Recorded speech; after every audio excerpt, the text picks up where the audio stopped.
I'm a community member, and this is my first time joining a meeting. So, thank Welcome. you. Thank you so much. Yeah, thank you for joining. We appreciate it. April?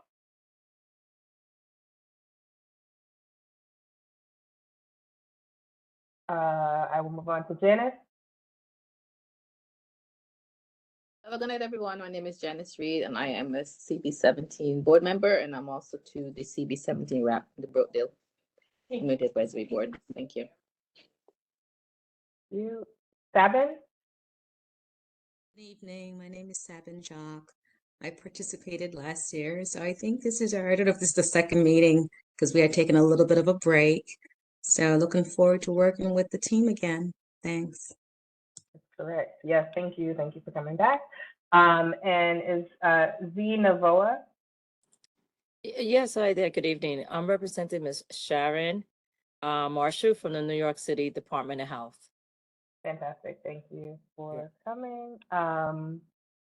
And April Radford, one more time if you're available. Yes, hi, good evening. My name is April Rayford, and this is actually, I believe this is the first meeting I've attended. And I'm glad to be here and looking forward to learning a lot. Thank you. Welcome. Thank you. Thank you so much for attending. And then our other two guests, Ms. Dillard, please go ahead and introduce yourself. Good evening, everyone. Thanks so much for having me. My name is Ina Dillard. I'm the Senior Director of Marketing and Communications for One Brooklyn Health. Thank you. And Ms. Brown? Good evening, everyone. My name is Lorraine Brown, and I'm the CEO of One Brooklyn Health. Welcome. Thank you all so much. So for the chairperson's report, we do not have quorum to approve the minutes, so we will try to do that at our next meeting and try to give a little bit more notice so we can have more members attend.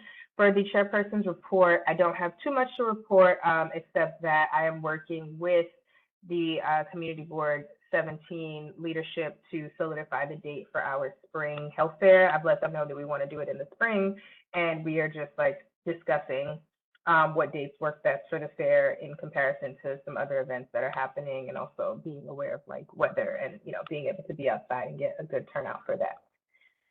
So that is my report. And with that, I will turn it over to One Brooklyn Health for our presentation today. Thank you. Thank you very much. And Iman, I feel very comfortable. My son's name is Imani, so thank you. And Oni, I just wanted to thank you for giving us the time to present to the community board about Kingsbrook Jewish Medical Center. As you may know, or as other members of the community board may know, Kingsbrook is a member of the One Brooklyn Health System, which includes Interfaith Medical Center, Brookdale Hospital and Medical Center, as well as two nursing homes, the Rutland Nursing Home, which is on the Kingsbrook campus, and the Shulman Shackney Nursing Home, which is on the Brookdale campus. And we also have several ambulatory care centers. Kingsbrook Jewish Medical Center is undergoing a transformation, which actually began in 2021 when we ceased providing acute medical and surgical inpatient care. And that was part of essentially a mandate for One Brooklyn on the part of the state for us to transform the Kingsbrook campus into a regional campus that would be focused on nursing home care, and specifically nursing home care for special populations, as well as ambulatory or outpatient services. And so we've been on that journey. Essentially, it got somewhat derailed with COVID, but we got back on track in 2021 with the cessation of the inpatient acute medical and surgical inpatient services.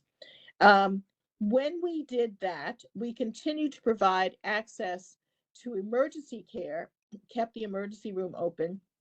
And when individuals presented or were transported to the Kingsbrook ED, and if they needed to be admitted, they were directly admitted to one of the other two One Brooklyn hospitals, and or to another hospital of their choice and or their physician's choice. But I should say that most of the individuals who needed to be admitted since 2021 have come to the Interfaith and or the Brookdale campus for their acute care. Our next phase, which we would like to execute at the end of November, includes the following. We would discontinue providing the 40-bed acute rehabilitation unit that we have on the Kingsbrook campus. This unit averages about 17 to 18 patients at any given time. And with the changes in the types of conditions that can be treated or that are allowed to be treated, I should say, in inpatient rehabilitation services, we're seeing that utilization continue to decline. But frankly, the ceasing those operations were part of the long-term strategic plan for Kingsbrook, and in our discussions with other hospitals in Brooklyn that are. Daddy, I made your name, but I folded this. Fold this. Can someone put themselves on mute? Thank you. So as I was saying, we will cease providing acute rehabilitation services on an inpatient basis. And in discussions with other hospitals in Brooklyn, they are also experiencing the same low utilization because, as I've mentioned, insurers and other regulatory bodies actually require that certain conditions be addressed in non-acute and non-hospital settings. And in fact, there is a lot of services that are being rendered for people in their home and or in subacute entities, such as a Rutland nursing home. We will also discontinue the provision of inpatient psychiatric services. I should note that we had temporarily suspended in October inpatient psychiatric services.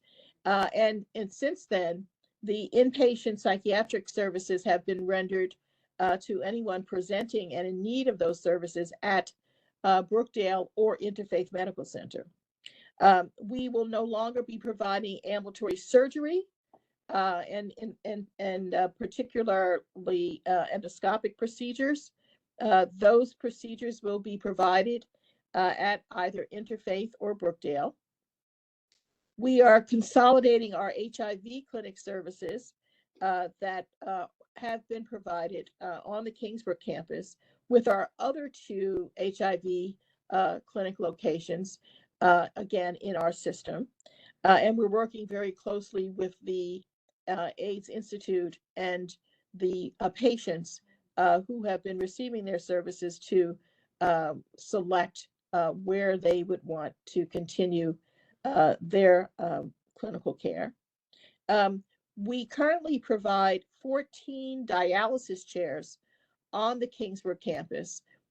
At least 60% of those chairs are to provide services to our nursing home residents, residents of the Rutland Nursing Home.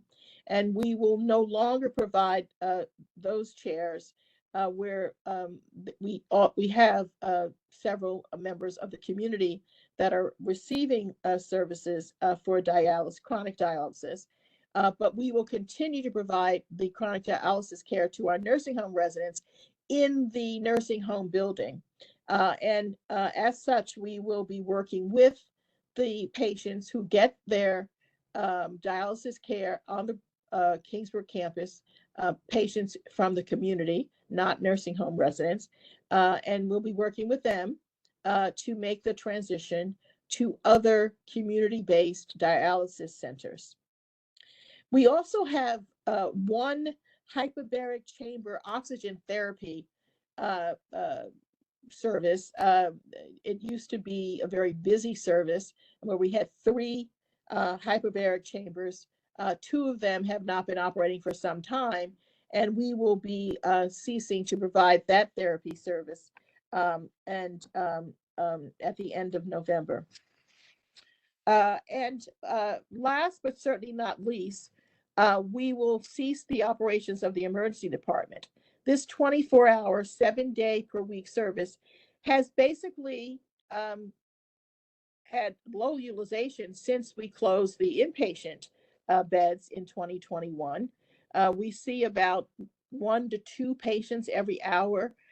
Comparing that with busier emergency departments, even within our system, but also those right around the corner at University Hospital and Kings County.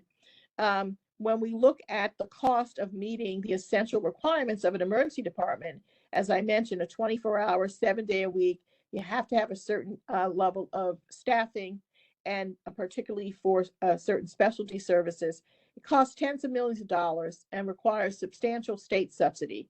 But given the low volume, and given the fact that we have neighboring hospitals who have confirmed that if we were to cease the ED, it would have no negative impact on their operations because of the low number of patients being seen in our Kingsbrook ED. And last, but we will be modifying certain ancillary services. As an example, pharmacy, clinical laboratory, and radiology services will be maintained on the campus, but to support the nursing home residents' care and our outpatient clients' needs, but no longer supporting an emergency department, as an example, or inpatient rehabilitation. With all of these changes, there are 336 people, staff, and I should emphasize union staff, our 1199 partners, NYSNA, nursing labor partners who are impacted by these service changes.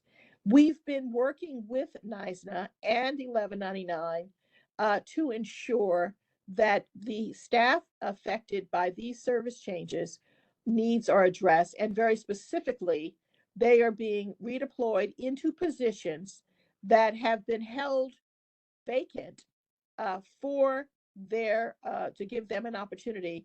And essentially, we've been holding positions vacant, having those positions being held by temporary staff and or using overtime as we work through the transition of the services, and importantly, creating opportunities for our unionized staff. So every 336 members of our Kingsbrook staff who are affected by these service closures will have a job if they want a job within One Brooklyn. And I understand that they are making their choices in terms of the not only the titles that they're in, but also their shifts and their days of work, etc. But we've been working extremely closely with our labor partners in literally one-to-one matching of the staff impacted by this change. So I've talked about the things that we won't do, but I want to come back to what we will do on this campus.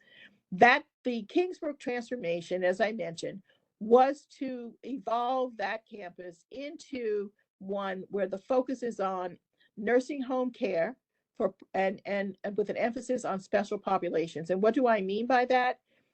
We are expanding, have expanded, I should say, and we will continue to expand services in the Rutland Nursing Home, specifically focused on pediatric patients and young adult patients. This is a unique role, and actually there are not many long-term care facilities in the state that serve pediatric patients or young adults. We are one of a handful. And in fact, by creating this specialized capacity, we are in fact bringing children back from out-of-state placement, out-of-borough placement, so they can be cared for closer to their homes and their families. And we're also, as those children get older, because we're successful in caring for them, as they become young adults, we're able to meet their needs, unique needs, and as compared to the types of needs of older adults. And for us, we see that as a center of excellence for the One Brooklyn Health System and for the region of downstate New York. In addition, I mentioned the ambulatory care or outpatient services focus. We will continue to move forward as a medical village. And what do I mean by that? We are actually going to be constructing a brand new 20,000 square foot ambulatory care building on the hospital's campus. And as part of affordable housing that's being developed on the Kingsbrook campus, we will also get another 10,000 square feet of brand new space that will be constructed for Kingsbrook use. So these 30,000 square feet of brand new, newly designed in attractive and frankly, most importantly, functional space for providing modern outpatient care will be on the Kingsbrook campus and will comprise the medical village. And those buildings should be available within the next 2 to 2.5 years. I'm going to pause there. I know I've said a lot, but I'm happy to take any questions that anyone has. Thank you. Thank you so much. That was very helpful and informative, and I appreciate it. Does anyone have questions for Ms. Brown?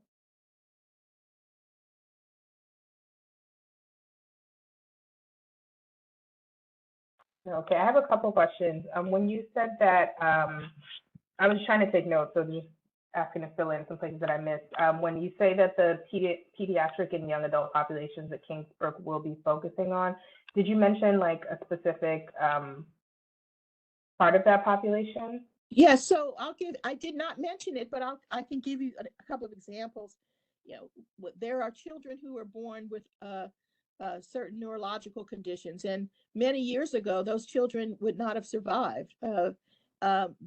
Many of those children today are, when they're born, they are treated in specialized children's hospitals, right? But as their acute situation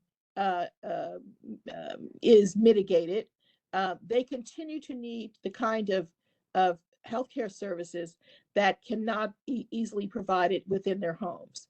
And so for many of these children, they require nursing home or long-term care.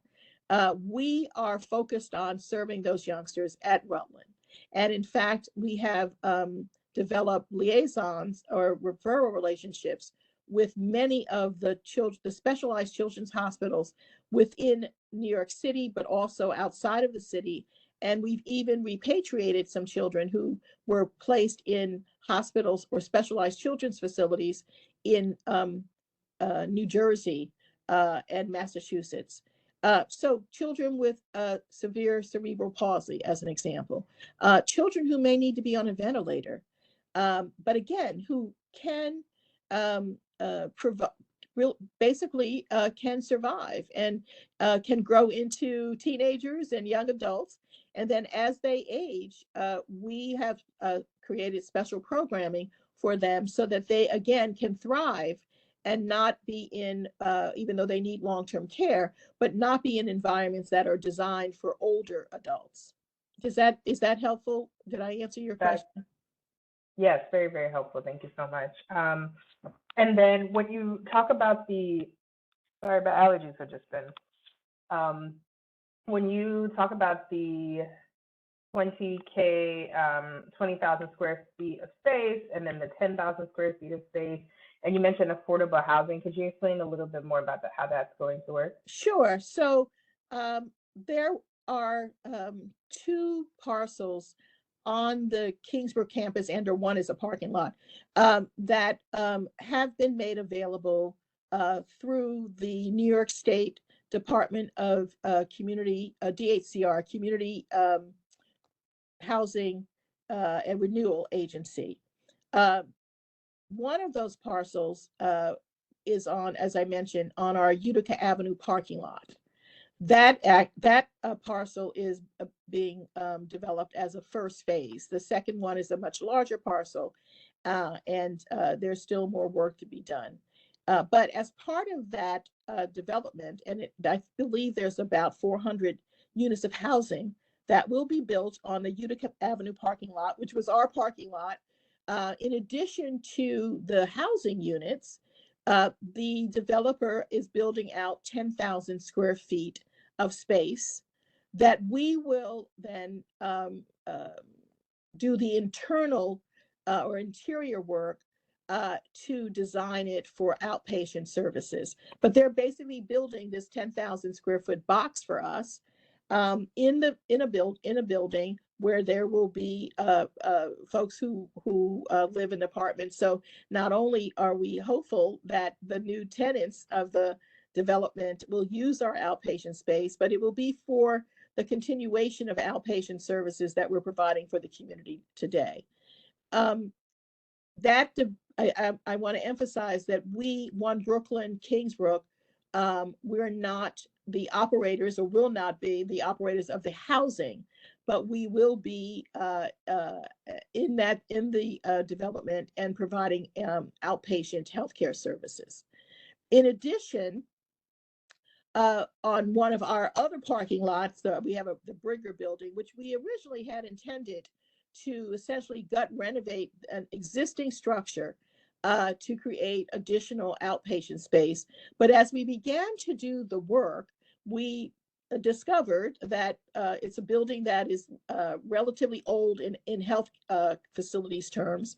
And we discovered that there was so much infrastructure, so much work that needed to be done behind the walls and the roofs, etc., that it made more sense to spend the amount of money that we were going to end up spending in, as I like to say, and I hate to say, trying to make a silk purse out of a cow's ear, that we should just use those funds to build from the ground up.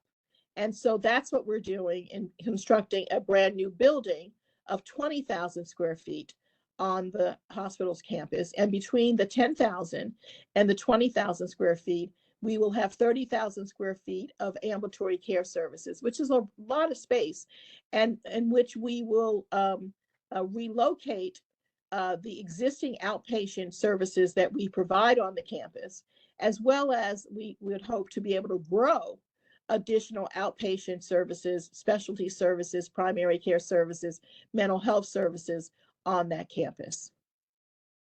Okay, thank you. You're welcome. Sorry, I'm not sure if this question was asked. Was there a timeline? Because I believe a long time ago I heard about like this medical home model. Yeah, so I read about it a long time ago. Of course, I do take the bus, and is there a timeline? Yes. Yes, thank you. Yes. So absolutely, and I think it's Medical Village that you may have heard that Kingsbrook was going to become a medical village. Correct. Thank you. Right. Okay. All right. And as I mentioned, we got how should I say? We got a little distracted with COVID and postponed a lot of the work that needed to be done in terms of construction on the campus. But more importantly, we postponed are no longer providing acute inpatient services because of COVID. And so we basically are back on track because essentially the recommendation for Kingsbrook becoming a medical village and a campus focused on long-term care for special populations, that recommendation was made in 2018. Again, with our goal would have been that we would be completed with that, achieving that aim by now. But we are back on track now, and therefore we're intending to make the changes that I've mentioned in terms of the things that we are no longer going to provide, continue the work in constructing the new 20,000 square feet, and in the partnership with the housing developer for the 10,000 square feet, so that in the next 2 years, we will have basically a new campus and a campus for the future.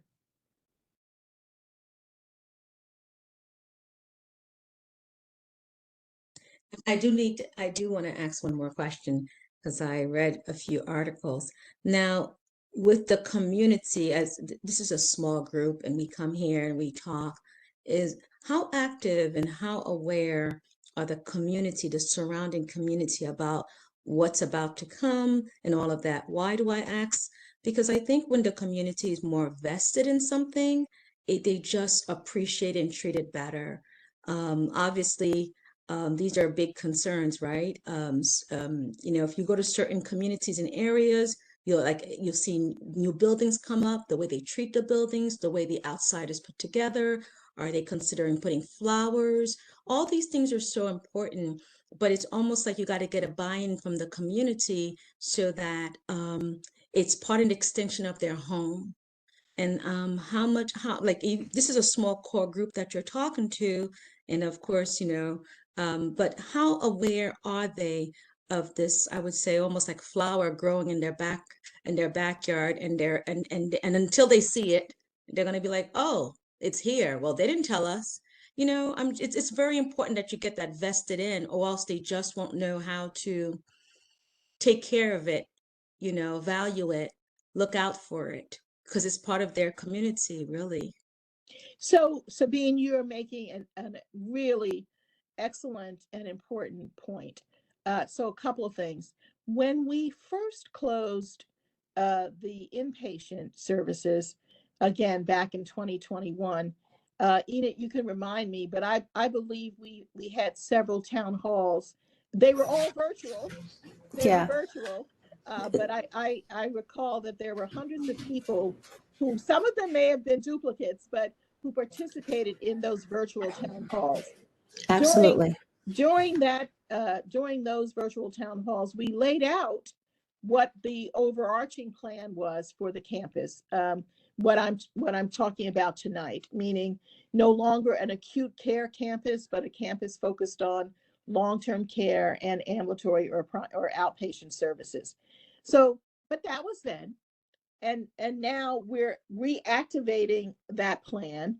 And so, as you say, you're a small group, but you're an important group. We also met, I believe, last week with another community board.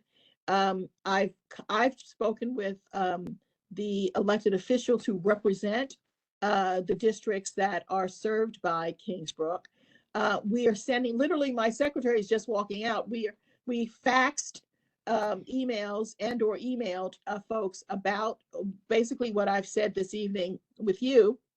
And Enid, we're going to be having things posted on our website about what's coming, what's new, as well as we're going to have flyers, etc., things posted in the hospital, so that when people who use these services, they know what our plans are, what we no longer will provide on that campus. But importantly, we will be updating our existing consumers and coming back to this board to talk about, as you said, those flowers, those gardens that we're going to be growing.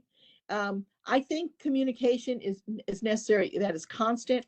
And I also really appreciate your point that when people see new, attractive, respectful buildings or physical plants or health centers, they will respect them, but they'll use them. And importantly, they will see that whomever is running the health center or running the medical village or operating the affordable housing, that the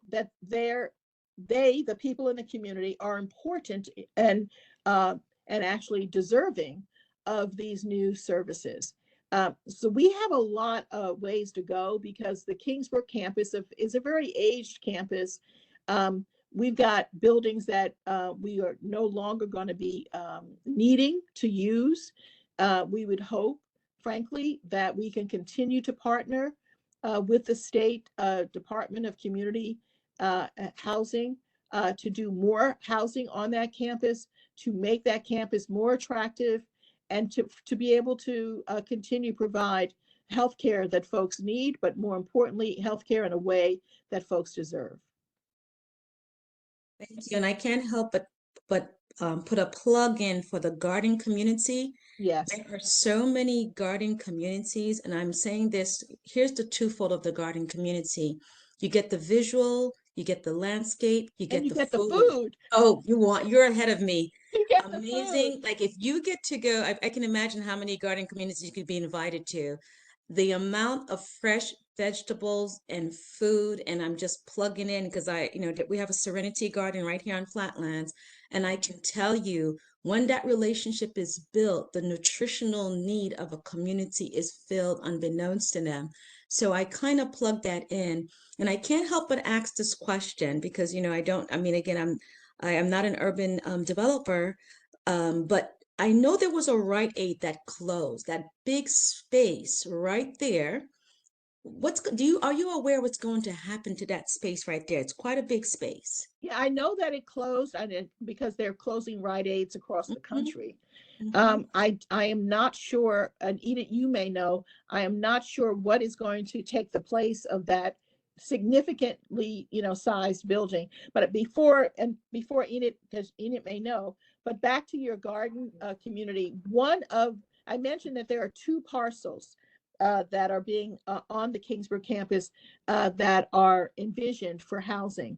The one parcel, as I mentioned, is on the parking lot, and that's the one that will get built first.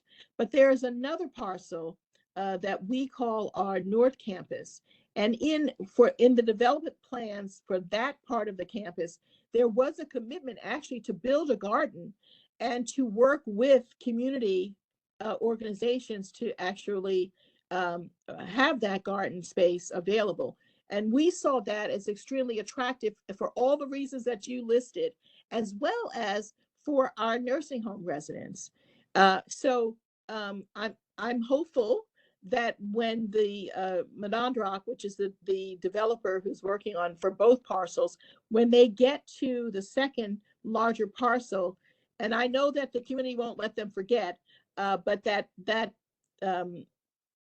garden will be realized for the benefit of the community, not just the people who will live in the housing, but the community at large, as well as for our nursing home residents.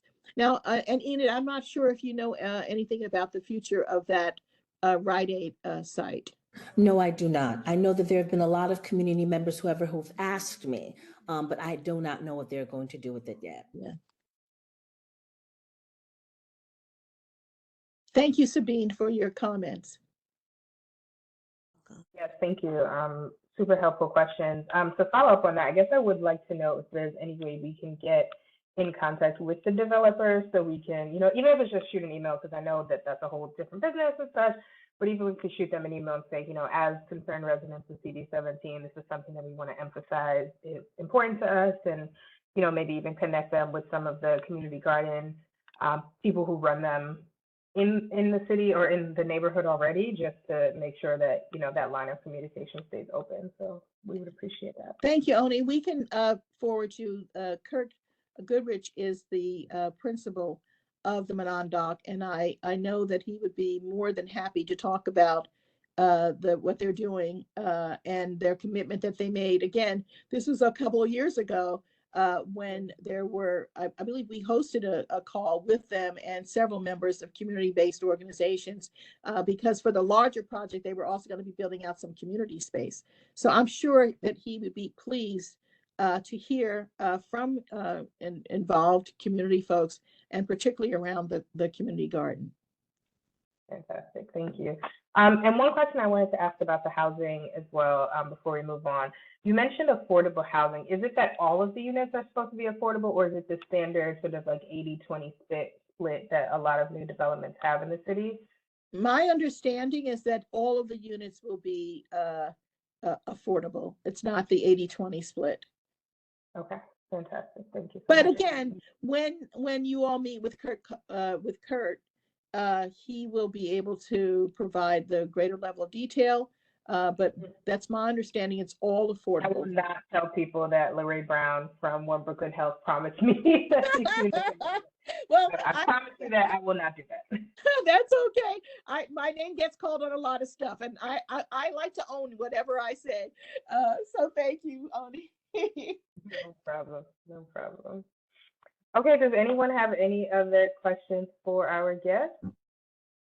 Yes, hi, good evening. I do have a question. Specific to the pediatric population, which will be the significant area of operations at the new Kingsborough. Will the facility be providing, in particular, specialized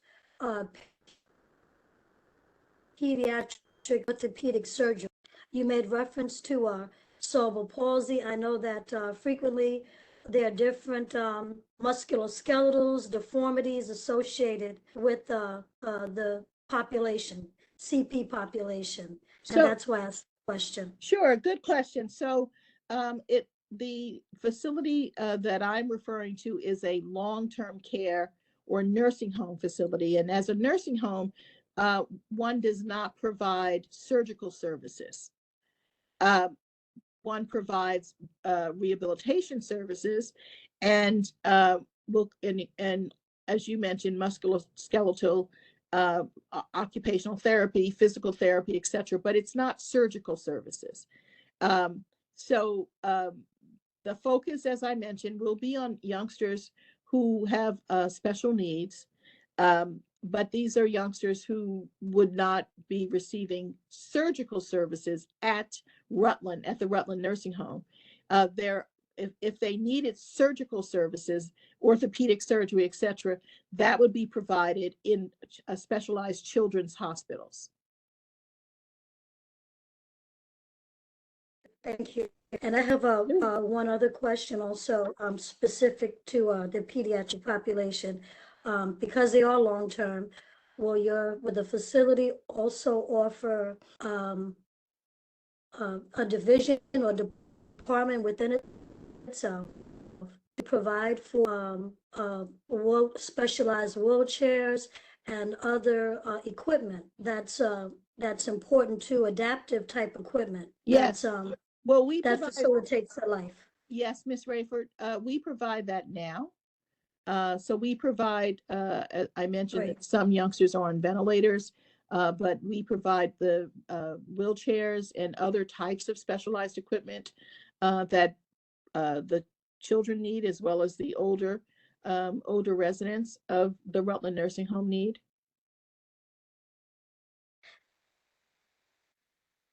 Now, if any of the other children affiliated with the center are in need of again, like a wheelchair specialty clinic, would you accept outside referrals? No, I mean, we would not. We're not. Again, it's a nursing home, so we're not going to be operating outpatient services out of the nursing home. Yes. But what I would say is that we will, and Enid, you can help me out here. We have a musculoskeletal outpatient service today, which we will continue to provide in the future. That's right. Okay, thank you. Thank you. That's good to know. Thank you so much. Thank you, Ms. Rayford. I'm sorry, I do have one more question. I think there was someone. My apologies. I didn't see the hand up. My apologies. No worries. Zena Roa. Yes, hi. Good evening. Wonderful. I have to give it to Ms. Brown. Wonderful presentation, and I'm very familiar with that facility because I'm grateful. Many years ago, my father actually received services there. He is 83. He's home with me now, but he has advanced Parkinson's. So I'm happy that that service is still being there because it made a big difference for my family. Reference to questions, I'm more concerned with the cost, and for many of our brothers and sisters out there, Latinos and many of us, like I had to take my parents in and I take care of them. The financial cost is very high. It's any type of service for family who may not be able to afford it, either for seniors as well as the pediatric, and is there any service for the parents themselves when they have to go there to take care of their children for them, because it is very hard. And I'll just mute myself. Thank you. Sure. And well, thank you. And I'm really grateful that we were able to help your father. What I would say is that most, if not all, of the patients that we serve at Rutland are insured with Medicaid. And so many of our patients, and not just at Rutland, but many of our patients in our outpatient services are don't have a lot of resources, as you mentioned.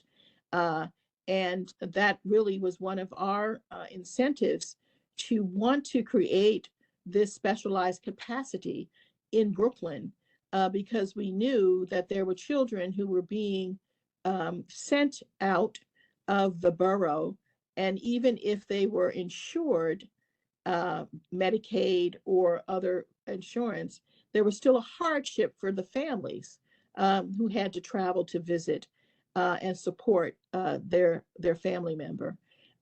We are looking at providing in again, this is not in our immediate horizon, but we have discussed providing respite services for families of children. And I believe that we would be looking at a day, I think a daycare center, not babysitting, but a day treatment services for youngsters who may be able to be discharged and go home, but to afford their family with the support and respite.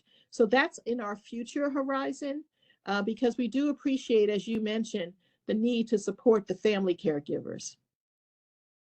And let me also say this, we provide great care, but our physical environment is wanting in terms of Rutland. So we will be applying for funding from the state to make some physical changes within the nursing home building as well.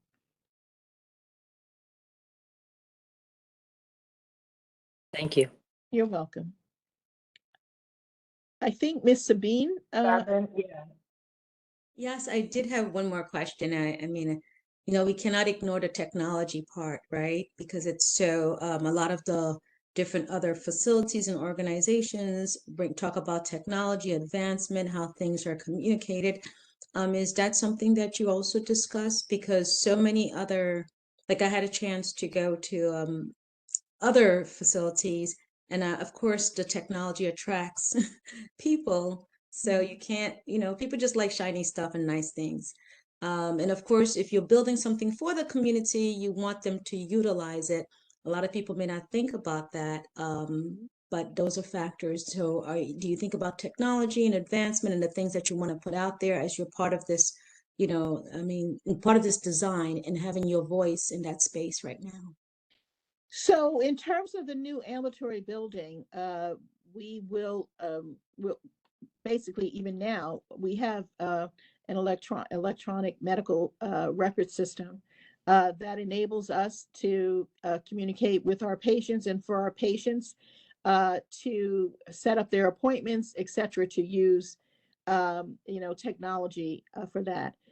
We also are providing the technology, robotics, et cetera, for certain types of services throughout One Brooklyn. Actually, we have recently purchased robotics for surgery, for certain surgical procedures at our other two hospitals where we will be and are providing surgical services. So to the extent possible, we agree with you that there are a lot of advances in terms of technology in the provision of healthcare services, as well as, frankly, in the communication that can occur between the patient or client and his or her provider. So yes, we're working toward that end as well. We may not have all of the bells and whistles that some of the more well-endowed hospital systems have, but we do have a electronic medical record that some other hospitals don't even have yet, that will ensure that if you go to one of One Brooklyn's hospitals and then you have to be treated in another emergency department or another clinic, that there is the integration of information that can happen, that's at the fingertips of the providers. And then we also have, we actually have a campaign to really encourage our patients to use our Epic Health system to manage their own care, to manage their appointments, and to make sure that they stay apprised of their medical information. And that campaign, just so that you all know, you might have heard of MyChart, which is the easiest way for patients to communicate with their doctors, make appointments, check up on their test results, and actually garner prescription refills as well. you all again. Any more questions before we let our guests go?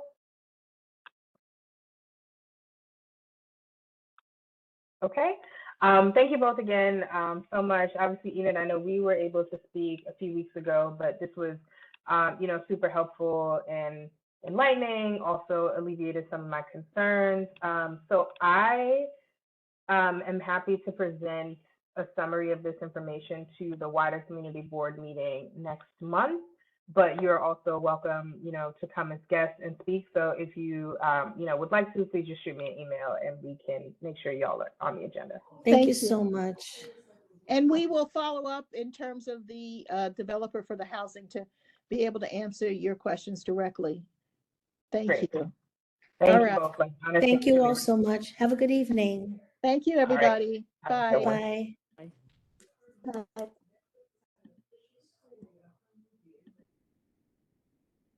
Okay, that was great. So to move on, for those of you who weren't here when we did our roll call, it looks like we gained some people and then lost some people.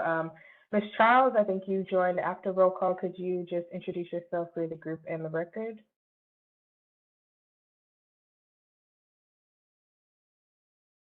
Hyacinth? Hi, sorry, I'm on a bus at the moment, so you're gonna hear lots of noise. I am Hyacinth. I am a mental health professional. I'm fairly new to the board. I don't know what else you want me to say, but That's perfect. Okay, thanks. Oh, go ahead if you were going to say something else, please.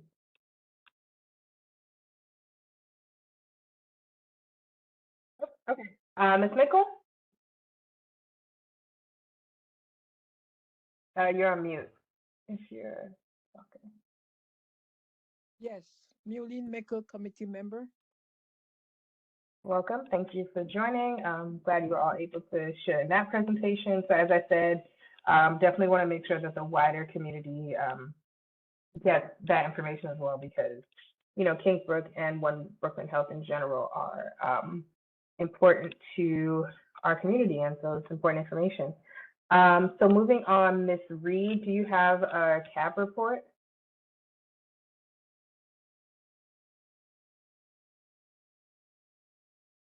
No, I don't. The only thing was that the gala that was to have been held last Thursday was canceled due to non-participation, low ticket sales. So the next meeting will be the first Monday in November. Thank you. Okay, no problem. Thank you. Is there any new business that anyone would like to introduce to the group?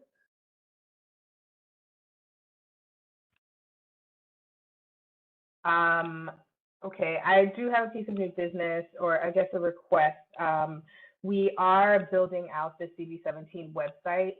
I will be creating an email address specifically for this community, this committee, so that people can send us emails directly.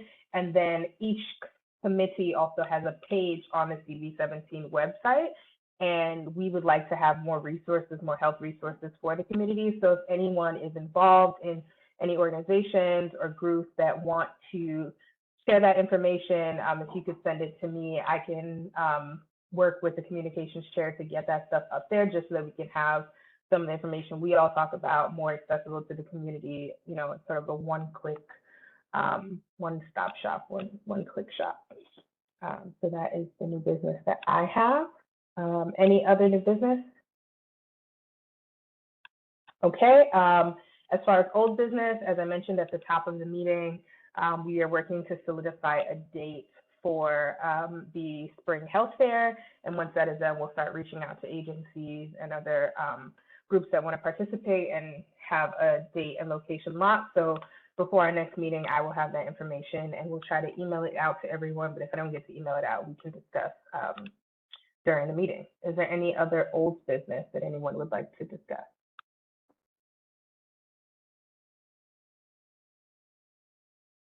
Okay, hearing none.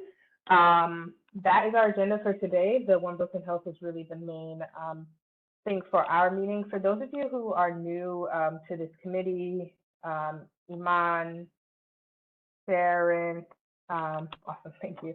Zinavoa, if you all could drop your email in the chat just to make sure that we have it, so that you're on the distribution list, and I will also shoot you all an email so you have my contact information. I would really appreciate that.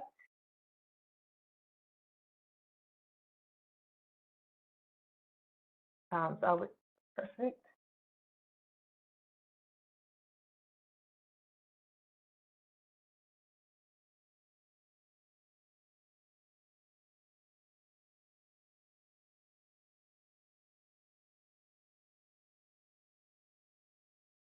Thank you, Sharon. I got that one. Anyone else is new to the board, if you could drop your email, would really appreciate it. Ms. Lyons, do you have contact info for everyone that's on the call now?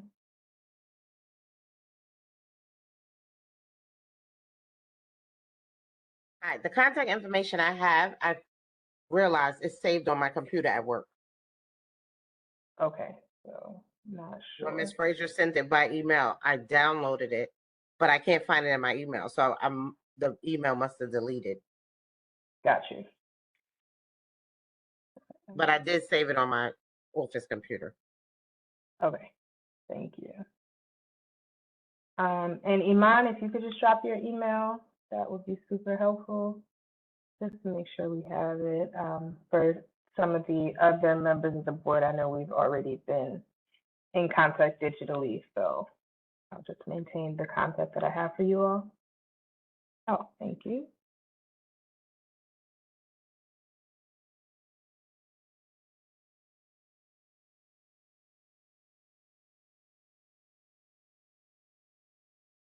Okay, if nothing else, that is our October meeting. As I said, I hope to have a day before our next meeting so that, really in November we can start some planning, and I'll send an email with like things I'd like us to be able to discuss during the November meeting, because we're likely not meeting in December. I don't know when the fourth Monday of December is, but I assume it's very close to, let's see, 1, 2, 3. The fourth Monday of December is Christmas Day, so I'm assuming y'all don't want to see my face that day. So yeah, so November will be our last meeting for this calendar year, and then, sorry, go ahead. For this year. Yeah, for this calendar year, and then we'll pick back up in January, and then, so that means when we're back in January, we have January, February, March, really, to put on an event for the spring. So we'll want to kind of keep things into high gear. So, next month will be a planning meeting, and we might have one guest, but I'll try and keep their portion a little brief, and it's not going to be as involved as the One Brooklyn Health presentation. So if there is nothing else, yes, please. One question. Are we involved in this Shirley Chisholm Fair, the building that they're constructing? Yes, Community Board 17 is heavily involved in the Shirley Chisholm Recreational Center. It wouldn't be the Social Services Committee that is doing the most of it. I think Land Use. I'm not sure what committees. If you send me an email, I can give you more information. But there are, I know there's been a lot of conversation about making sure that people in our community are able to get some of the work permits and the contracts, like the contractor jobs and things like that, and lots of conversation, to Sabin's point earlier, about like the outdoor spaces and the green spaces. They did come to the general board meeting some time ago and gave like a very long and involved presentation about all of the plans for the center. So the community board is very involved. Like, as you know, they broke ground recently, and so they're not necessarily in the planning stage, but in the early building stages. So if you have any specific questions, I'm happy to like forward those questions to the right people or answer them if I can. Parks Committee, yeah, that sounds, it could be Parks and Land Use, possibly, but definitely a lot of community participation and, conversation about making sure that this space really helps our people in our community. Okay. Sure. Ms. Otley, hi. Thank you for everything and for welcoming at this meeting. I just been taking a lot of notes. That's why you don't see me much on video, because I'm reporting back to Ms. Sharon. Would you be able to, I don't know when you have an opportunity, but would we be able to get, like you said earlier, maybe emailed us a copy of tonight's meeting, because of so much great information especially from our presenters, because right now we're working on hypertension and we want to bring that even more. So Yeah. I email as well. Okay, yeah, please send me an email. The meeting was recorded and committee meetings are supposed to show up on the community board YouTube channel. It does take a while to just get the file downloaded and such, but these meetings are supposed to be public records, so they will be uploaded there. I can also send you some of my notes, but we can also have a conversation offline if there's any specific questions. Great. Okay, I did drop the email, so you'll see it. Okay, yeah. I will shoot NYC, you. all those letters. health.nyc.com, right? Yeah, so you'll see my email there. At nyc.gov. Yeah, fantastic. Okay, well, thank you very much, everyone. Does anyone move to adjourn the meeting? Before we adjourn, I just wanted to follow up with Ms. Nickel had a question about the Shirley Chisholm. I don't know if she got the email. There was an email sent out from Rodney's Bichette Hermelin's office. There's a tomorrow at Tuesday the 24th at 5:30 to 7:30. There's a community engagement event at the Fellowship Hall. That's at the Evangelical Crusade Christian Church. That's at 557 East 31st Street to discuss the plans going forth. It's the parks, the architect, and etc. So if persons want to attend, they sure can go to ask questions about the design, the space, etc. So it's a community engagement event tomorrow regarding the Shirley Chisholm Center. Thank you. What was the address again? It's the address is 557 East 31st Street. It's called the Fellowship Hall at the Evangelical Crusade Christian Church. And it's from 5:30 to 7:30 tomorrow afternoon. Thank you. Thank you. You're welcome.